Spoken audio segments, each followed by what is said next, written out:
शिक्षा शेरनी का वो दूध है, इसे जो पिएगा वो दहाड़ेगा। ये कहा था भीमराव अंबेडकर जी ने।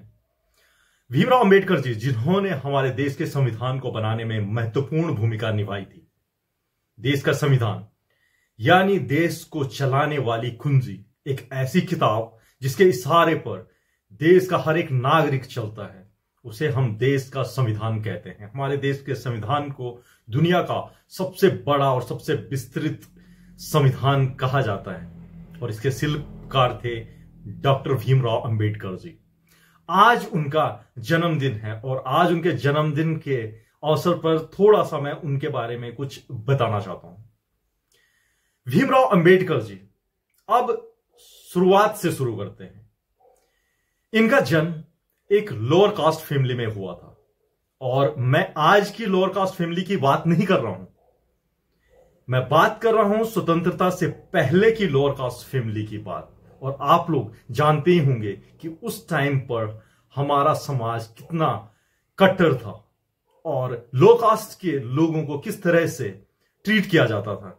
शायद हमने ये देखा तो नहीं होगा, लेकिन इतिहास की किताबों में हमने अच्छी तरह से पढ़ा है कि जाति व्यवस्था उस समय किस चरम पर थी और काफी हद तक हमारे लोगों ने और अंग्रेजों ने भी इस जाति व्यवस्था को सुधारने में अहम योगदान दिया है। तो उस तरफ न जाते हुए मैं ध्यान केंद्रित करता हूं आपका भीमराव अंबेडकर जी के ऊपर। लोअर कास्ट फैमिली में इनका जन्म हुआ था और जिस कम्युनिटी में इनका जन्म हुआ था उस कम्युनिटी में बच्चों को स्कूल भेजना अलाउड नहीं था। इनको काफी छोटी उम्र में शिक्षा का महत्व पता चल गया था और इन्होंने जबरदस्ती की कि मैं स्कूल जाऊंगा। जिस तरह से सवर्ण बच्चे स्कूल जाते हैं उसी तरह मैं भी स्कूल जाऊंगा।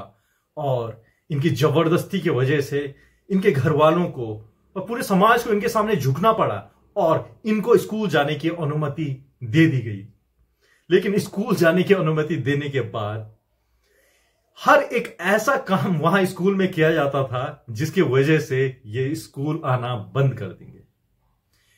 इनके ऊपर कोई ध्यान नहीं देता था। इनको किसी के साथ में अपना खाना शेयर नहीं करने दिया जाता था और स्कूल में जो पानी पीने की जगह थी, जो एक पानी का बर्तन था, उस पानी के बर्तन से इनको पानी भी नहीं निकालने दिया जाता था और माना जाता था यदि अगर इन्होंने उस बर्तन को छू लिया तो वो पूरा पानी पॉल्यूटेड हो जाएगा। इस तरह की व्यवस्था इनके लिए स्कूल में बनाई गई थी। जब इनको पानी पीना होता था तो एक सवर्ण बच्चा पानी का गिलास पकड़कर उस गिलास को भरने के बाद ये इस तरह से हाथ करते थे और ऊपर से वो सवर्ण बच्चा पानी गिराता था और ये इस तरह से पानी को पीते थे।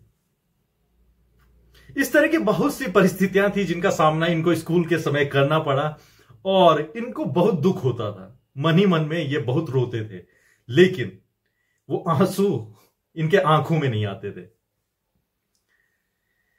समय बीतता गया, लेकिन इसका इनकी शिक्षा के ऊपर कोई प्रभाव नहीं पड़ा। शिक्षा में ये प्रथम क्लास से ही अव्वल थे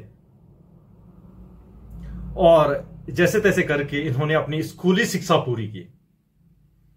उसके बाद हायर एजुकेशन के लिए ये फॉरेन चले गए और ये पढ़ाई में इतने अच्छे थे कि आप अंदाजा नहीं लगा पाओगे। एक व्यक्ति बड़ी मुश्किल से पीएचडी करता है और कई लोगों को तो पीएचडी करने में अपनी पूरी उम्र लग जाती है और इन्होंने एक नहीं बल्कि 3-3 सब्जेक्ट में पीएचडी की थी और हमारी दिल्ली यूनिवर्सिटी नहीं, लंदन की यूनिवर्सिटी में जाकर के। हां, इतना जरूर था कि जब ये लंदन चले गए थे तब इनको वो इतनी हार्डशिप का सामना नहीं करना पड़ा।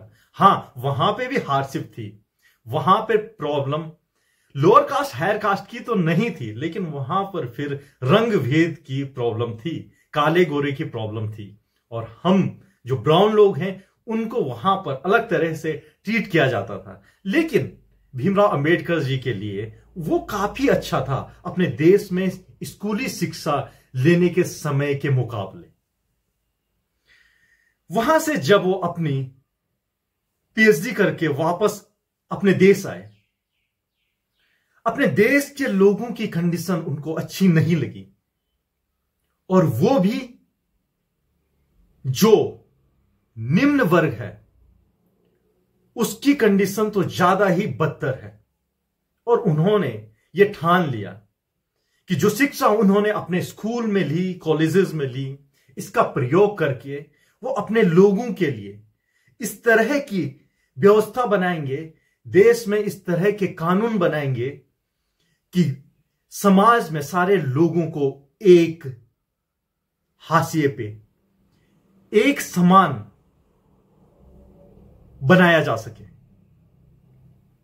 काफी सारे लोग भीमराव जी के आइडियाज के साथ में एग्री नहीं करते हैं, क्योंकि उनको लगता है कि भीमराव अंबेडकर जी हमारे देश में रिजर्वेशन लेकर आए हैं, जो कि बुरी बात है। लेकिन यदि आप पूरे देश के परिप्रेक्ष्य में, पूरे देश के लोगों के परिप्रेक्ष्य में बात करें, तो क्या आपको लगता है कि ये जो रिजर्वेशन संविधान को बनाते टाइम लाया गया था, ये एक गलत सोच थी? और अगर वो रिजर्वेशन नहीं दिया जाता तो अभी देश का क्या हाल होगा?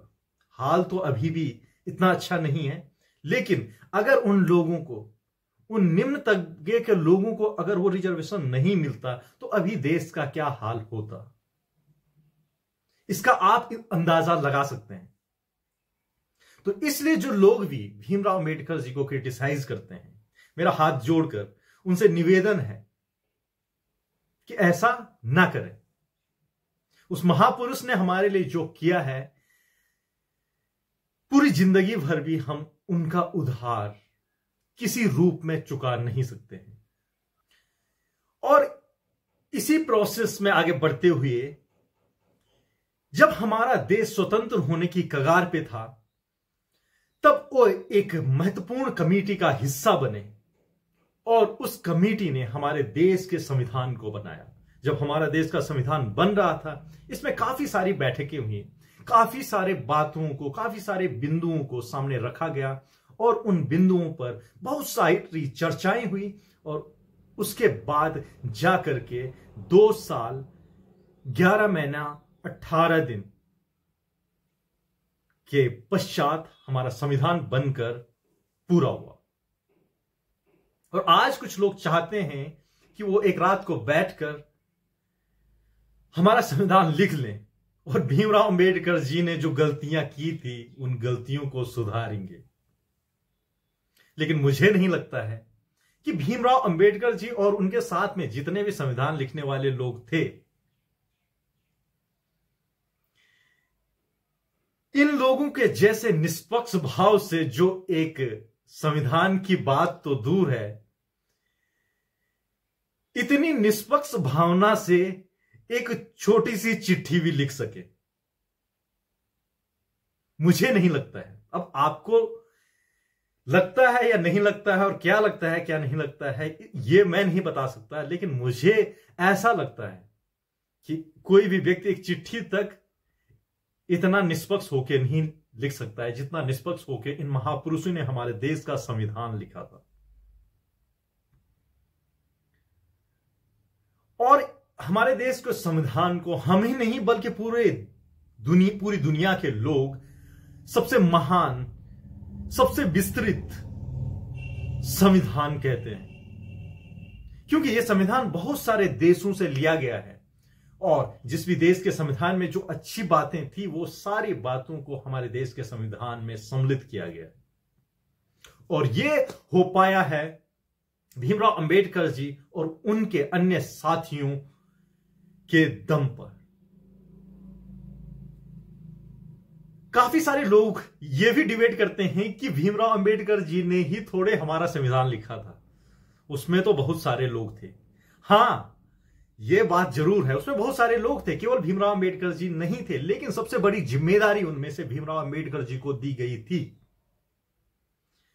हालांकि भीमराव अंबेडकर जी एक मार्जिनलाइज्ड कम्युनिटी से आते थे, लेकिन फिर भी उनको ये जिम्मेदारी दी गई थी क्योंकि हर किसी सबको पता था, मेन स्ट्रीम लीडर्स बहुत सारे थे, लेकिन भीमराव अंबेडकर जी को ही ये काम इसलिए सौंपा गया था क्योंकि उन सबको पता था कि एजुकेशन में, शिक्षा में जो औहदा भीमराव अंबेडकर जी का है वो औहदा किसी दूसरे का नहीं हो सकता है। जिस तरह से भीमराव अंबेडकर जी की पेन चलती है उस तरह से किसी और की पेन नहीं चल सकती है। भले ही किसी की जबान भीमराव अंबेडकर जी से अच्छी चले, वो बात मानी जा सकती है, लेकिन पेन उनसे अच्छी उस संविधान सभा में किसी की भी नहीं चलती थी। ये कारण है कि उनको ही सबसे बड़ी जिम्मेदारी दी गई और वो ड्राफ्टिंग कमेटी के अध्यक्ष थे। ड्राफ्टिंग कमेटी जैसे और भी कमेटी थी जो संविधान सभा में, और उसमें से सबसे इंपॉर्टेंट ड्राफ्टिंग कमेटी को माना जाता है और जिसके अध्यक्ष भीमराव अंबेडकर जी थे।